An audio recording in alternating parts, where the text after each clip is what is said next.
Welcome to Speak Sex. I'm your host, Eurydice. I am a writer and an artist and a scholar on issues of female sexuality for my whole career, which basically started with my birth because I was born on the island of Lesbos. So being a born lesbian kind of like marked me with a sexual preference before I had one. Like before I had even a consciousness, I knew, literally as soon as we left the island and I went to school for the first time, at like 5 in Athens, Greece, that could not say where I was from. That it was something like, terrible and shameful and dark and evil, and I would be like shunned, and so I would have to make up an identity for myself that was like acceptable, right? So long before I knew what it meant or why it was like unspeakable, I knew it was, and that's to me like a symbol, a very basic, simple example of the entire like shame, blanket of silence and shame that has covered female sexuality, including the reproductive aspect of it, which is like what the species depends on, which is the greatest like irony of all, right? It really is though. Like I've had that thought before. Ooh, how? Why? Yeah. So my guest today, April Davis, started as a doula and an assistant to a midwife and a photographer of birth giving. And that's very unique for us. We haven't had that perspective before, but the reason that I love it is that I do think that that's at the very start, at the foundation of what we've experienced for something like 3,000 to 6,000 years as misogyny. Yes. And I do think it's woman's reproductive advantage, right?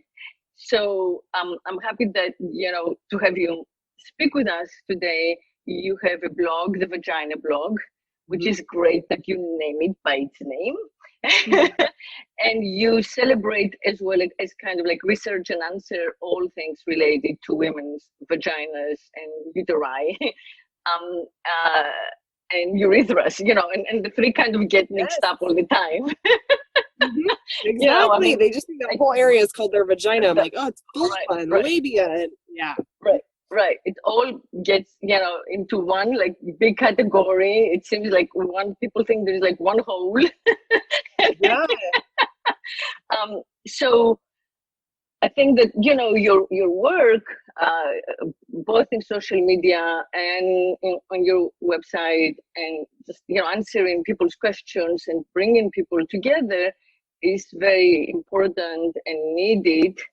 It's kind of like shocking and disappointing that now in the 21st century, right, we still need to start from zero and explain these very basic things, so whereas like most people know a lot more about the brain than they used to, or a lot more about many other aspects of life than we used to, there is still the stigma and the mystery about women's sexual and reproductive functions, and also the confusion between like sexuality and morality, which I think is where this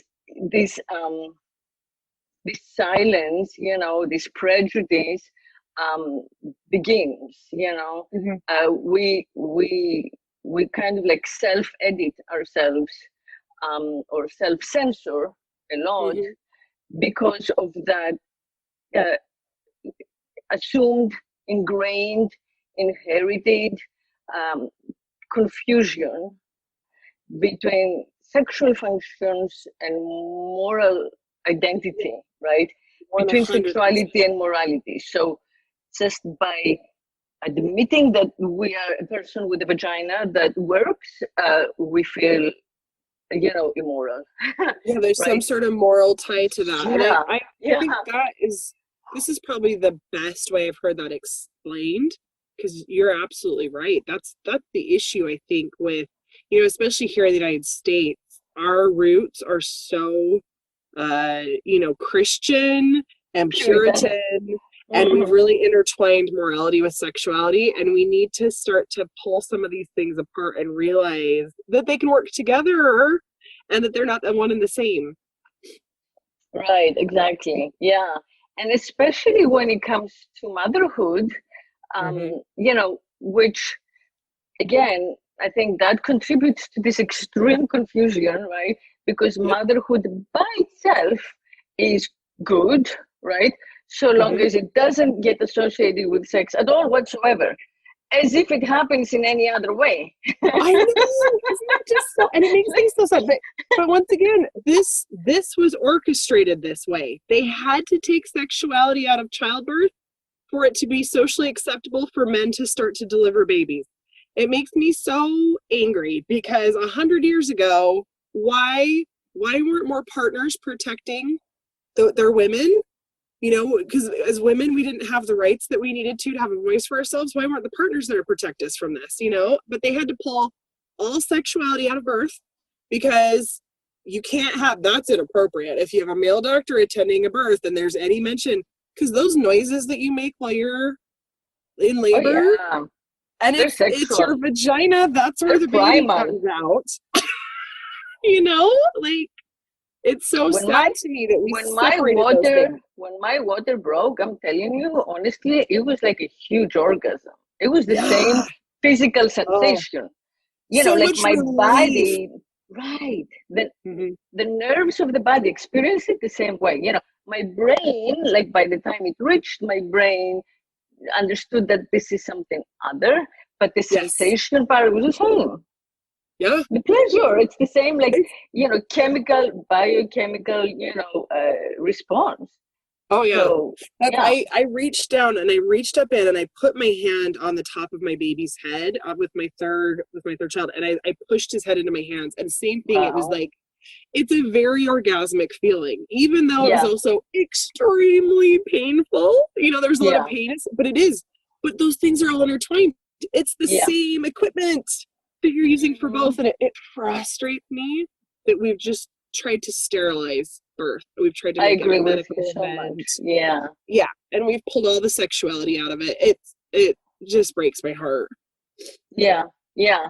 And I think that just, by putting it in the hospital setting, and Mm-hmm. the clinical sterile environment Yep. with, like, and then providing instant anesthesia, so Yep. neither the mother nor the baby experience what we're just talking about, right? Yeah. um, we separate basically the mother from her body. We separate Yeah. the mother from her womb and the product of her womb. So Yes. I feel that our children are our natural wealth, Mm-hmm. and as women, we make them. Mm-hmm. We take Yes. 9 effing months Yes. where our We make body is not them. our own. And we Any make one a of us, whole other organ to right? support them. Like, we make Exactly. that. Yes. We make that, the placenta, the whole thing. And Mhm. in I think that, like, feminism has been amazing, and has served us so well in so many ways, but it has been focused on getting us to become more and more like the men in a quest for equality. And I Yep. think that that has worked in some areas, but not Totally. in others, right? Yep. So I feel that as much as it's great that we have fought for, like, equal pay, the Yep. right to vote, the right to inherit, the right to own property, like Mm-hmm. really Yeah. basic human You know, rights the that we basic didn't have. human rights. Yeah. Yeah. Mm-hmm. um, I feel that pretending that pregnancy is something that you do on the side while you have your normal life and your career and your work, is not a service to ourselves, because it's actually, No. it's huge labor and a huge Mm-hmm. contribution. I experienced it as not being in my body. It was like, Mm-hmm. during that time, more and more, I dedicated my body to this other cause. I Mm-hmm. wasn't me. I was like the mothership. I was the making, the instrument. right? So I changed, and we all do it in some way. We change our ways, Yeah. our diet, our habits, our sleeping patterns in service of this, Yes. labor. So, I think that the fact that not only we do it for free, Mm-hmm. that we Yeah. don't get paid for it, um, but also that, we kind of like are taken for granted, Mm-hmm. and maybe sometimes even disrespected, like, oh, she's with child, like, ugh, like you, I don't know, you're gaining weight, where, you are Mm-hmm. not like a sexy and hot. Mm-hmm. So we're It's so losing sad, and it validation, we're losing yeah. respect, we're losing like whatever little power we have. Mm-hmm. It's all crazy. It's insane, It's crazy. We're perpetuating the species. It's kind Exactly. of a big deal, and I think our attitudes, especially in the United States, once again, are so messed up. There isn't support for mothers. There isn't paid maternity leave. There isn't any sort of Exactly. respect for Yes. what's going on. And it's very, very frustrating. And yeah, it drives me crazy. There's so much disconnect that we see happening, like you were mentioning too. And it is hard. I think as soon as you start to mention this to women, fear sweeps in, right? Because they're like, well, I had to go have the baby in the hospital, and I had to get the epidural, or I had to get this because if I wouldn't have this and then this. And it's like, sure, those are wonderful tools. However, they're just oftentimes they disconnect us from our body even more. And I think sometimes people need that bailout. I've seen really, really difficult long labors where it's like, I get it, dude. Let's go get an epidural, or like think heavens for C-sections when they're needed, right? Like what an incredible life-saving tool that we have. The problem is we're seeing way too many C-sections, and we're seeing way too many people so disconnected in childbirth from their kids because of things like epidural. It numbs you out completely. And I think that there's a really healthy way where you can incorporate these tools and where you can incorporate what's going on and be so present in your body. I hate that it's become the norm, though. That's the standard of care, is to sterilize everything, separate everything, disconnect from everything. And because, it is such an overwhelming experience. It is painful. It is a lot. But once you've been through it, I don't think anything in my life has empowered me like Yeah. giving birth. Yeah. Nothing has done what that did for me. That changed me as a human. And I Me would too. never Me trade it. too. Me too. I would just Me never too. trade it. Me I would too. never trade going through that. And I'm so glad I had three kids. So I've had 3 chances to go through this Yeah. life-changing experience. And you Yeah. miss out on that. You miss out Yeah. on that. Even though it's painful, you miss all the like some of that benefit, some Yeah. of that, Yeah.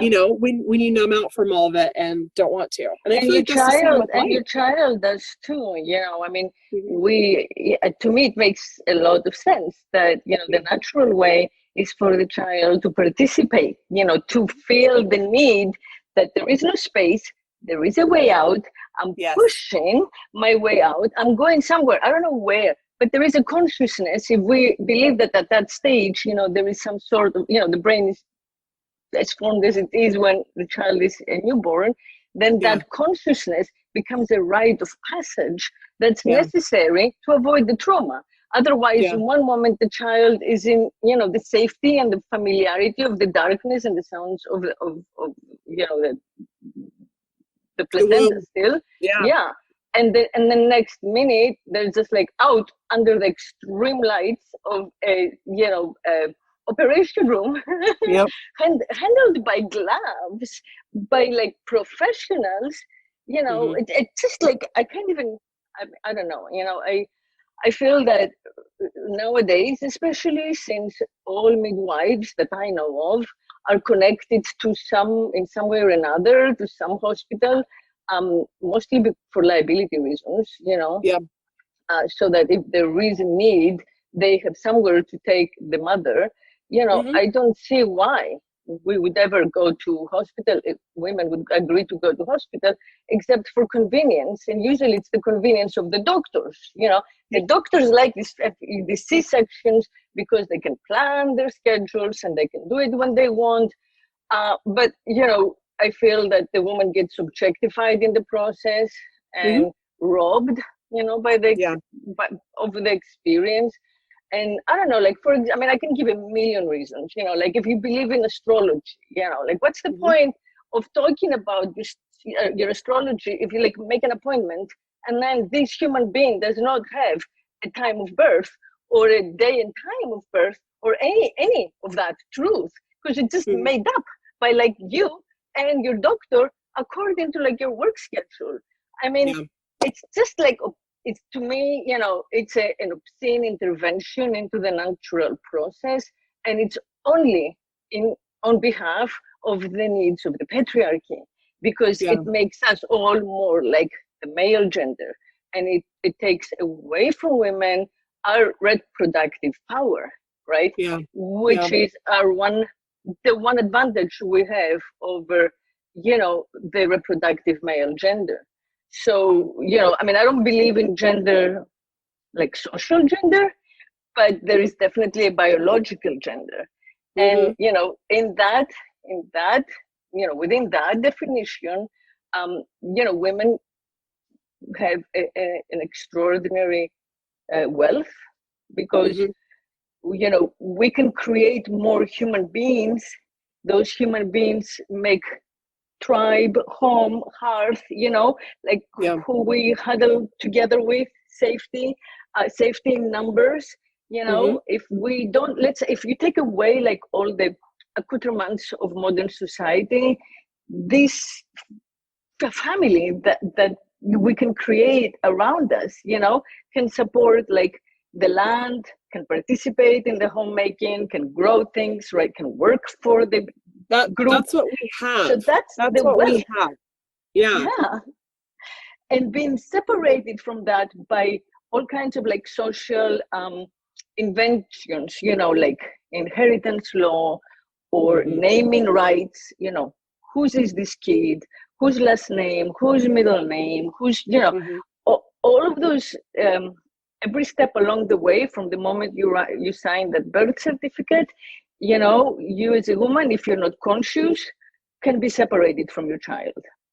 So from the birth, if you do it through, the medical establishment, to like signing away the name of your child, who the child belongs to, and then continuing that way, with like all the law, the legal system as it's set up to kind of give away mother's rights to like the product of her womb.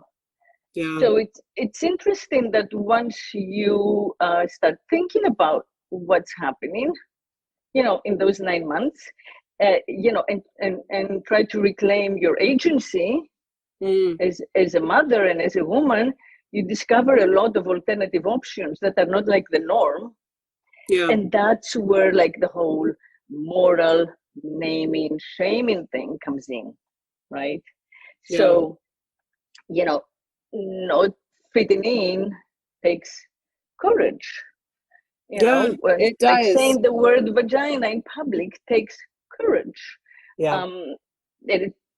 It's too bad, but like, unless you kind of think about it and make yourself conscious of what it all means and how it's set up, and what it really means to you and what's your authentic truth, you can't move this forward, and I feel that as women, at least for our daughters, we have to, be more fearless and right? Absolutely. And push this conversation forward and kind of spread this message. No, so 100% agree.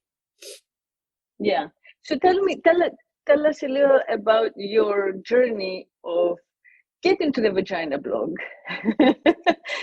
So I've always had a natural curiosity for all of this.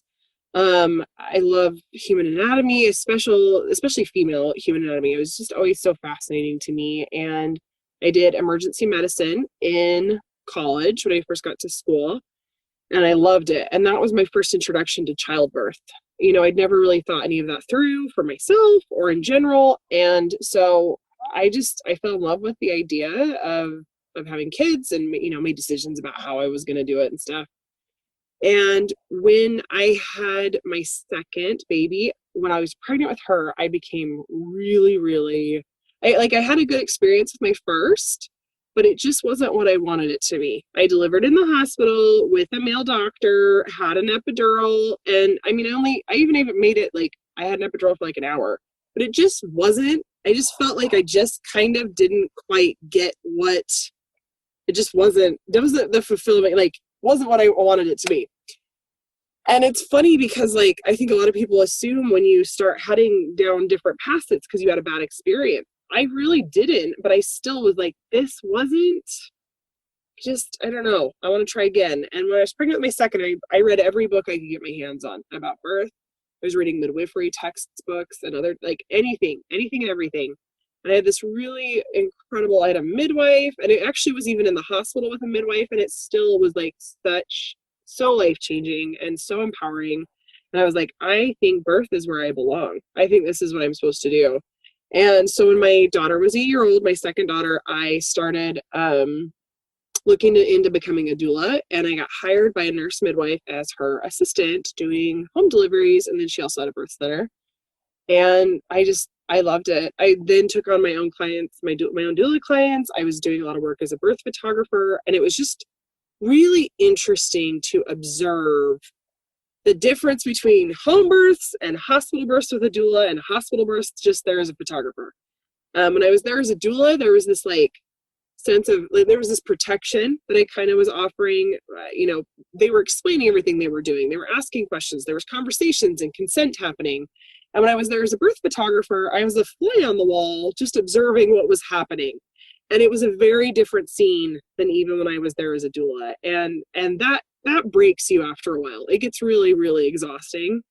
When I got pregnant with my third, I was like, okay, I'm retired. I'm tired. Like, it's been, 5 years of being on call. So I had him, and I was like, what do I even do with all this information? The nurse midwife I had been working for was also an NP at our Planned Parenthood, so I'd seen lots of gynecological care. I'd been studying my cycles and all the different alternative period products. And I mean, it's so funny to me now too. My 19-year-old self stumbled into menstrual discs and like wanted to try those and started using those like from 19. And so I just had all this information, and I was like, what do I do with all this? Where do we even go with this? So VaginaBlog, here I am. That's great. Yeah. Tell us something about the menstrual discs while we're at it, and the cups. Oh, guys, cups. And the free bleeding, which yes, I cannot recommend alternative period products enough. Tampons are so bad for you. Pads are not great. So toxic for us and for the environment both. So yes, tampons are bad news all around for everybody. And it's hard because everyone's like, well, what if I do organic? Or tampons are bad for you because of how they work. They micro tear the inside of your vagina. Yes. It's just breeding down for infection and other issues, cramping.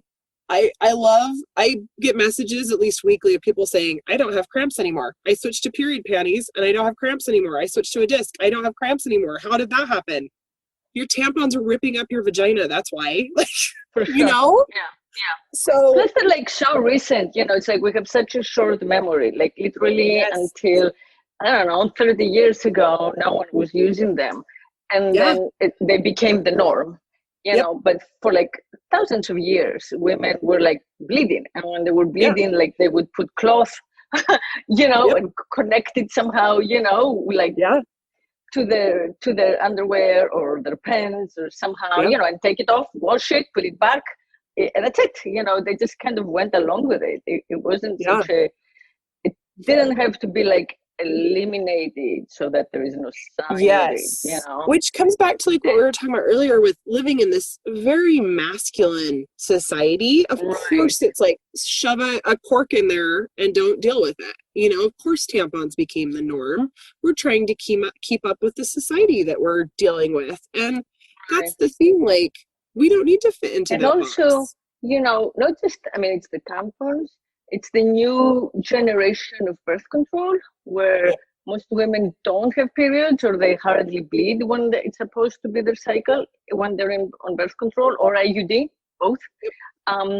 And then, you know, it's like, of course, all the eating disorders, because we're supposed to somehow have like voluptuous only breasts and butts, but like everything else emaciated, which Yep. is it's like so complicated to do that Yep. either you go under the knife again in the operating room, or you starve yourself, which stops your period, and then you don't know what your cycle is and where you're at, and one way or another, we're constantly like fighting our, you know, our nature.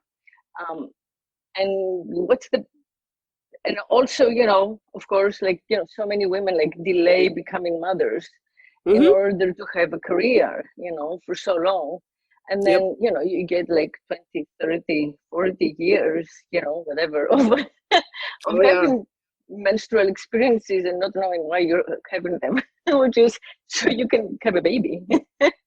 Yeah, I mean, that's what's crazy. When they invented birth control, it was, you were supposed to take it for like maybe 1 or 2 years before you got married at 20 and then had 19 babies. Like, it was not ever meant to be something that you were on for 25 years. They never designed it to be that way.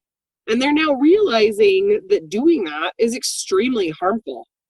You know, it's very frustrating to me because when you are on any of the hormonal forms of birth control, that bleeding that you experience, that's not a period. You're not ovulating. That's how the birth control works. So it's suppressing ovulation. You're in menopause.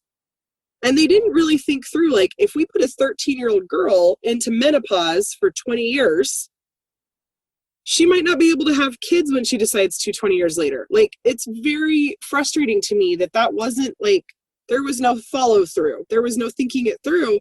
And still now, if you have any sort of female problem, the first thing they do is, oh, let's not deal with that. Let's put you on birth control. Yeah. That's still the medical including acne. Yeah. You know, oh, you, how many young teenage women yeah, we'll I just put you on know birth control. Acne, birth control. have acne, This, birth birth control. control. I know. And I think that part of it is also that social devalidation, you know, of for motherhood that we were talking about earlier, you know, which once again, you know, if you can afford the surrogate, then you're willing to like go and have an invasive procedure in an operating room to have your eggs extracted and placed into a person who's not you. Yeah. And rob yourself of the 9 months of pregnancy, which are so beneficial health-wise for diseases, to avoid diseases, for immunity reasons for the rest of your life, and pay someone of the, I can't say this, but you know, of a disadvantaged nature, you know, pay someone who doesn't have advantages, whether financial, educational, or social, at the same level that you do. Yeah. Right? With the implication that that's a poor person's job. I know. It's just so self-harming and self-hating, you know, for a woman, because it kind of goes against her whole womanly nature. But what's sad is that we're not realizing this until we're like, people are not cluing into that until they are in their late 30s, until they're in their late 40s. No one's educating us. No one's sitting our 22-year-old selves down and going, hey, guess what? Birth control has long-term health effects.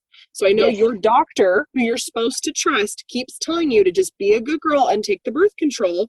But the reality is, it's not good for you. No one's sitting us down and telling us this at 18 and 20. And because of that, here we are, and I feel it breaks my heart. Because we're confused about feminism and liberalism, and I think that's, you know, that's where we're all stuck. You know, I mean, I'm a feminist. I'm 100%. You know, but I don't feel that means that I have to like swallow the whole thing as if it's dogma. You know, any dogma has to be questioned.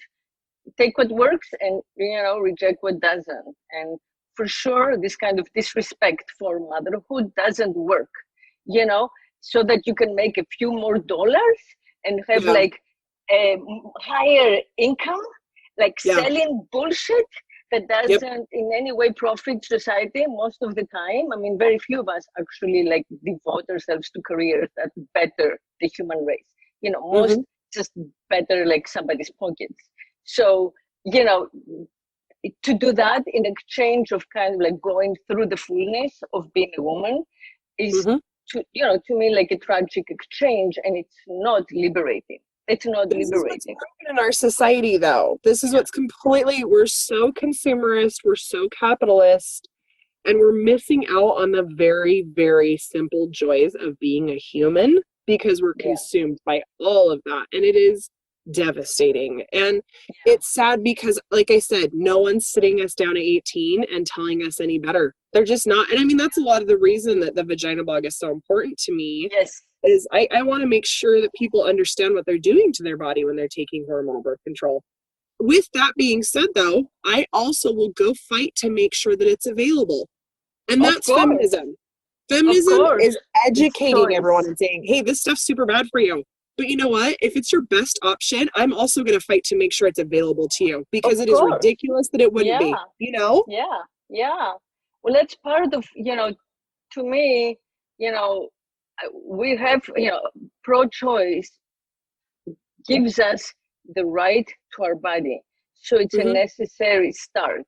We have to have that as the legal precedent in order to begin to understand that this body and its functions and its products belong to us and not to our husband or to whoever else, and there is a telling moment of what happens when the child comes out of the body where the child belongs and is one with, right, for those 9 months. And I think that's like where we need to work, where we need to focus right now, as women, and kind of like claim that and access that, and recognize how much it benefits us, like as a reproductive gender. It doesn't, it's not to our advantage to wait like 30 years and have a career so that we will get like the respect of our peers. And then once again, pay a male doctor to like give us in vitro shots and, spend so much money and get, hormones that are detrimental to our health and go through all of that invasive effort to try to conceive late. That's only in exchange for social acceptance and respect, right? Which is the same thing we were saying about lesbian or about the vagina or about the pussy or about the orgasm. It's like so shameful. So in order to be respected, we don't want to be just moms. It's like the people are going to think we don't have a brain, and it's like the brain is so much more valued than the body, than the vagina, than the higher and the lower regions, right? The nether regions. But like, why do we buy into this? Like I don't know. We're agreeing, we're giving our consent to agree that this makes sense. That this is a system it comes back to that works, and it doesn't. Our society, it's masculine. Our society is masculine, and it values masculine traits, and they place value on anything masculine. Being pregnant, not masculine, not valuable. Having kids, being a mother, not masculine, not valuable. It's very frustrating because I look at Europe, they value mothers. They have a better balance there. Most of Western Europe does a much better job balancing the masculine and the feminine voices in their culture. They value women. They pay moms to stay at home in a lot of those countries because they've looked at the stats and they've seen kids that are raised by their parents typically tend to turn out better. Oh yeah, for sure. And here, for sure, they're like, you can have kid 6 weeks in maternity leave, but we're not going to pay you for it, and we need you back at work actually at 4 weeks postpartum if you could. I watched moms go back to work at 1 week and 2 weeks postpartum. It devastated me, and I still like the fact that that's a normal thing in our country and that we allow that to happen in the United States of America is so disgusting and speaks volumes about how much we care about women in this country. I agree with you. Yes, I agree 100%. And I don't care. Like, I have not cared. To me, it's so self-evident. It has been so self-evident. I made each one of these choices without even a second thought. I gave up my career because I did, because the alternative made no sense to me. So it wasn't even about what will people think, or it was just kind of like a biological compulsion, the same way that I had a biological need to be a mother. And I gave birth in a jacuzzi, in the rain, with a midwife, and that was it. Left with my kid 4 hours later, and my dog, and went back home with my placenta. And that was it. And that day I got dressed and went to the health food store, buy like stuff to drink and eat. And I was also asked to do the C-section, and I was like 2 weeks late, and my obstetrician had me actually sign like a release form and send me an email, threatening me, like fear mongering. But to me, it wasn't even an issue, like if you allow yourself to listen to your instinct, to that kind of part of yourself that's the mother, then it all will be clear, Midwifery teaches us to trust women. So much. Midwives tell you to trust your body. You would have known. I have known many mothers who have gone, something's wrong, and headed into the doctor. I had a good friend who was planning out like a gorgeous home birth and was like, I can't tell you why, but for some reason, I don't feel like I'm supposed to have a VBAC at home, because she'd had a C-section already. She's like, I think I'm supposed to do another C-section. I don't know. She's like, I just feel like that's what I'm supposed to do. And she went through with it, and it ended up being this really beautiful and empowering experience because she was following her body, telling her body. Yeah. And that's the thing. It's not that C-sections are bad or hospitals are bad or any of that. All of those things have their place. It's that we should be teaching women to trust themselves, just like you did. Yeah. I'm a little more radical than you, but I mean, I think just don't go to the hospital if you can avoid it. That's what I say. So I'm pretty clear. I don't want, it's the same way that, I breastfed for 2 years, our breasts droop. And I mean, sure, like in theory, in the world, I would love to get those silicone bags or saline bags and make them look nicer. But in practice, that I'm gonna right. But in practice, so in theory, because our mind, is part of the social system, the social grind, of course. But when you kind of ask your gut, your soul, then I'm thinking with that old practical way of thinking, I am going to pay someone to put me under and put me at risk and give me scars, and I will have to heal from being cut up and put back together again, all of that out of vanity. Yes. And I just cannot get, I have the same problem. I want the perfect breast. Yes. But the whole rest of my body is like, but if I had any autoimmunes pop up, I would immediately be like, oh, it's the boobs. It's got to be the boobs. I have the same thing where I'm like, I can't in good conscience, like my body is telling me, I'm sorry, buddy. Like that's not right. I feel exactly the same way. I love the idea. I have friends that have them. They're gorgeous. Honestly, me too. I have them. They're gorgeous. But honestly, I'm also a little superstitious, and maybe that's again like that. But I'm thinking, if I go and undergo all of that out of vanity, maybe like God or spirit or whatever is going to say, oh, you want pain and suffering? I'll give you some. I have the same superstition. I love that we're on the same page about boob implants. This is really great. But I have the exact same issues with a lot of it. And I feel like it is of value to our creator that we cherish our bodies and that we respect our bodies and we respect the bodies that we're making. That's a very sacred responsibility that we've been given. Yes. And I hope that people take it that seriously, because I try to, And that's what we're talking about when we talk about body positivity, that we should be free to have different bodies of different sizes in different shapes, right? And we don't have to all be identical and homogenized and the same color and the same bone structure and the same boob structure.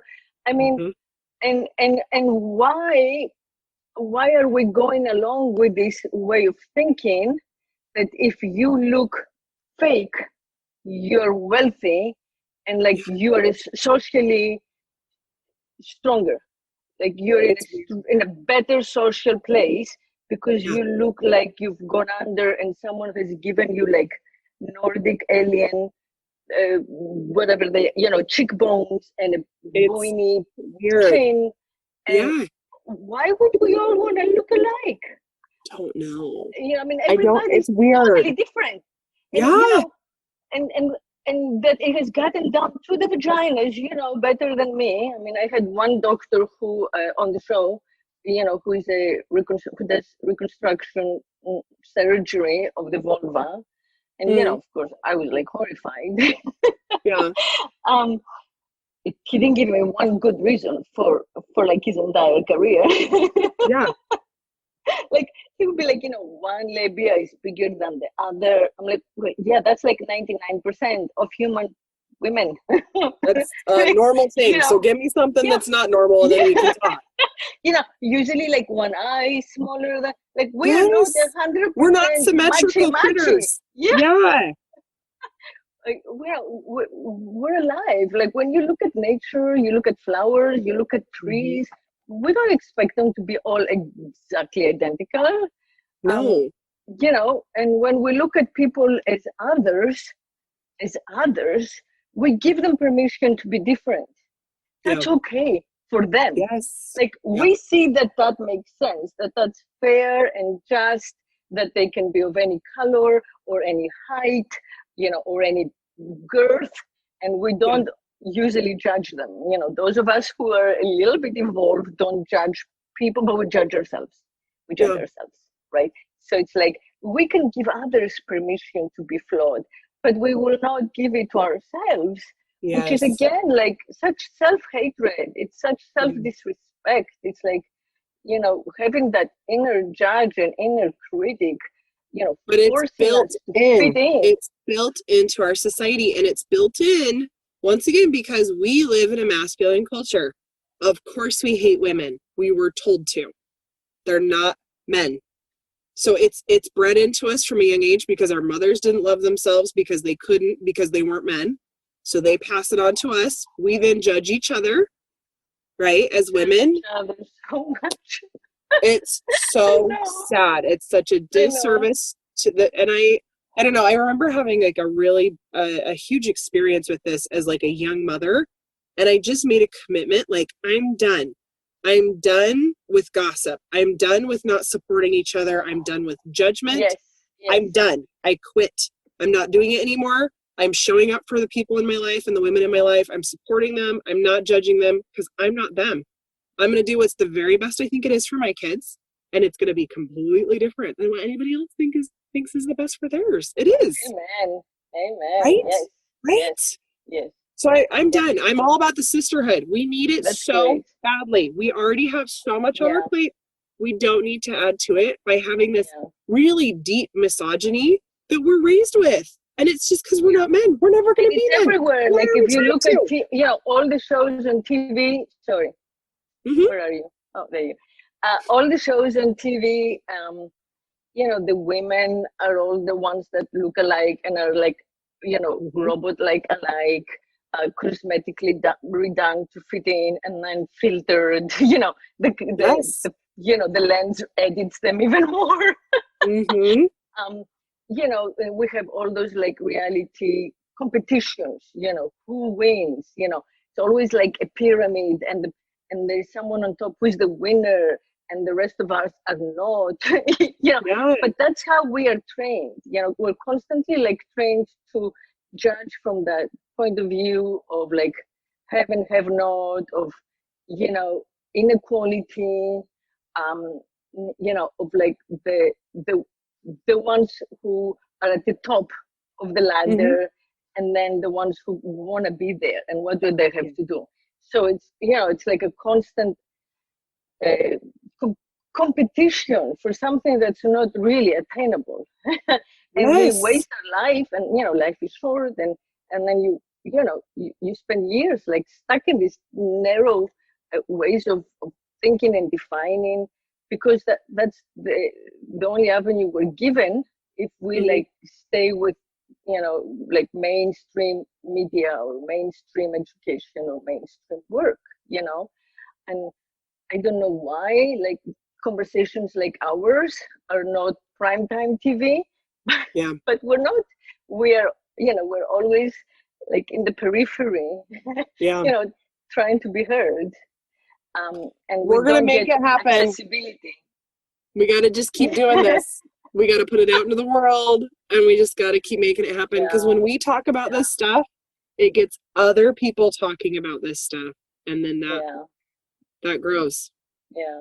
One more thing that I wanted to talk about in this vein is sex. Is we touched on it, but like the separation again, between sex, which is conception, and sexual pleasure, which is designed by nature to enhance the possibility of conception, right? So the only reason that sex feels as good as it does is because nature wants us to have it, so we can to make more of us. Right. Yes. More of us. Right. So it's so simple, but the way that we separate it, so like motherhood and birth are an area where that is like supposed to be sex free, or the alternative is like incest, like as if what like No. I mean it doesn't make any sense, but it works like that in a crazy way. And I remember my midwife, when I was late giving birth, she said, well, what you have to do is just have sex, and that gets the baby, encourages the baby to come out. Oh yeah. Which is so, because at that pregnant, you're like, I'm going to need you to come over and tell me how that works, because it's not, but it's amazing. Semen has prostaglandins in it. Those prostaglandins help soften up your cervix. It ripens it up to get labor. Like, it's almost as if it was divinely designed to all work this way. Nipple stimulation helps get labor contractions going. It also shrinks your uterus when you start breastfeeding after you have that baby, and it protects you from bleeding to death. Like, it's all supposed to work together this way, and we try to pull the sex out of it because, ooh, it's icky or morally wrong or whatever else we need to put on it, and it's so bad.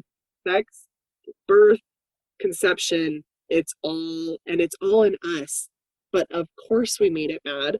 It's once again associated with femininity.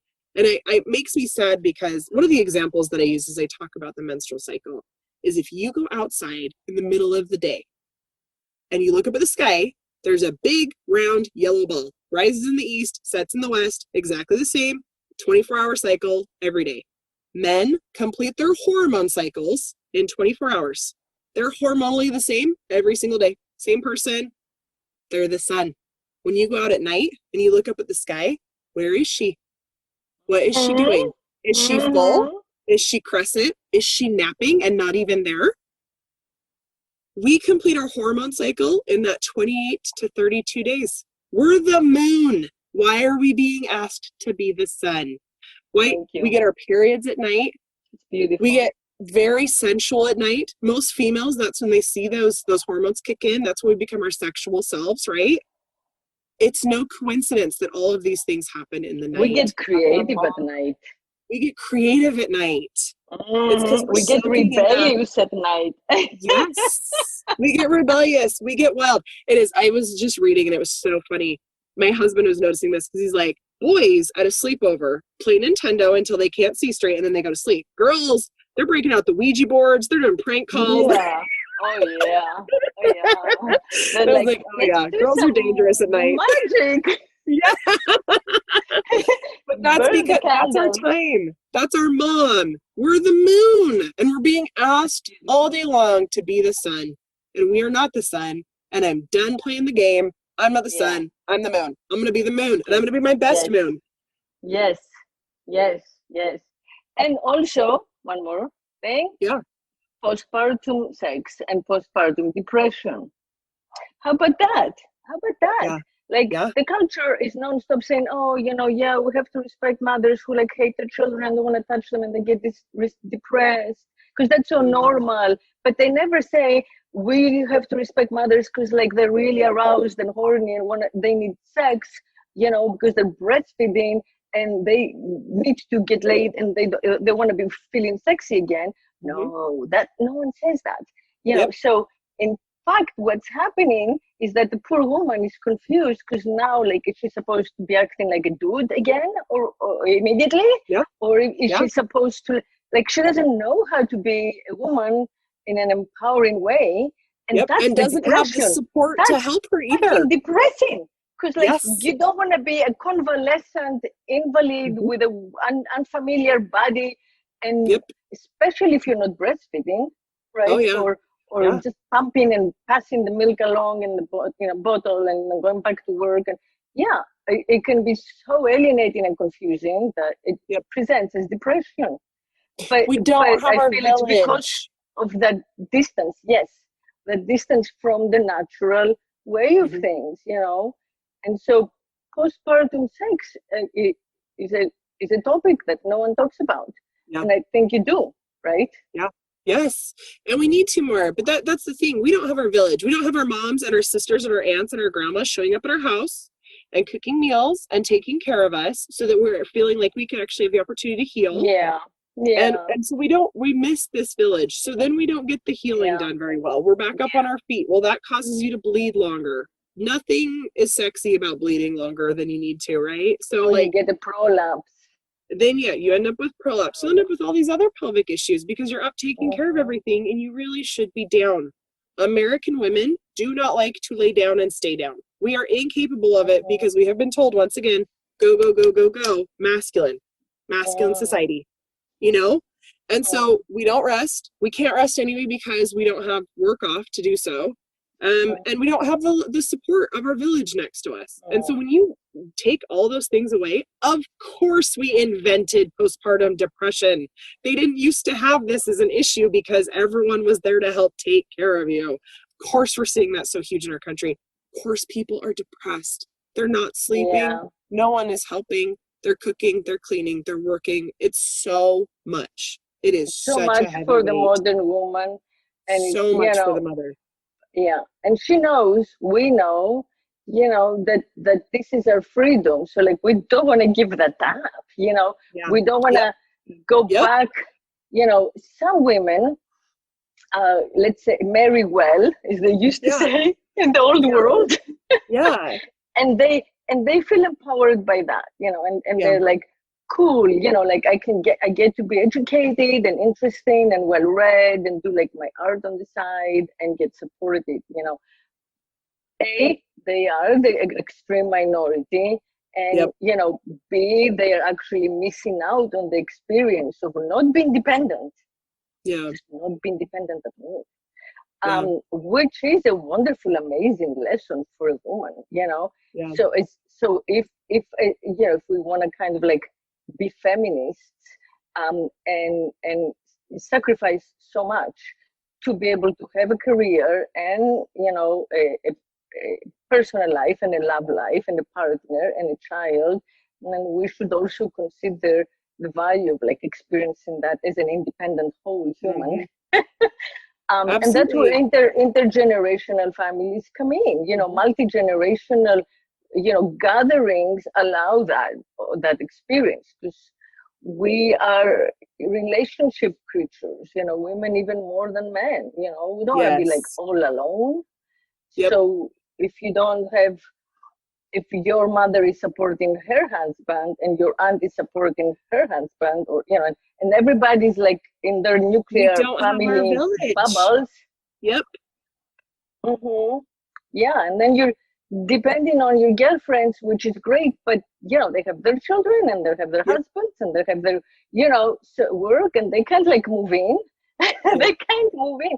So the co-living arrangement, I agree with you, is like so empowering, and having been separated from our support systems this way, in the name of some, kind of like masculine identifying, freedom Mm-hmm. has not served us very well. So again, No. it's great to keep what has worked, hold on Yes. to that, the rights Yes. that we've earned, and the rights that other, smaller minorities have earned for us, like Yes.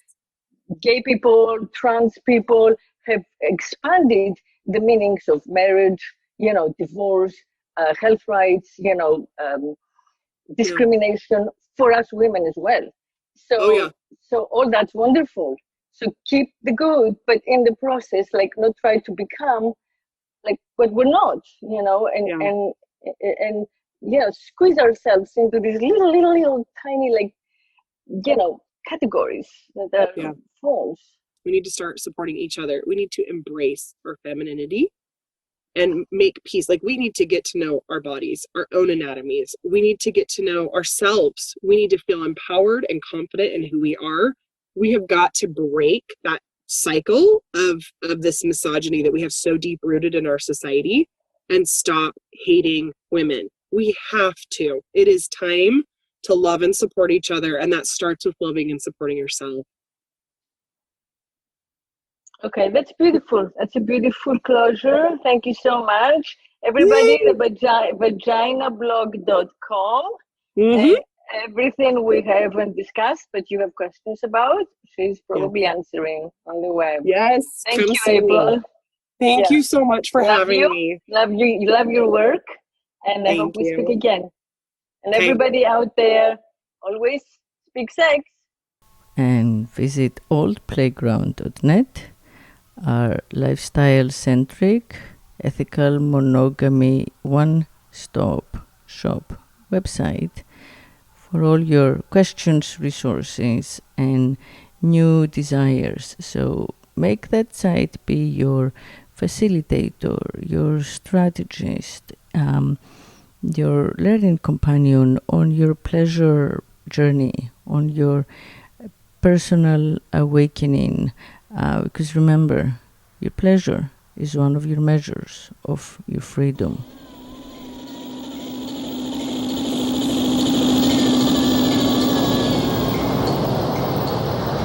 If I could make love incessantly, I would be God.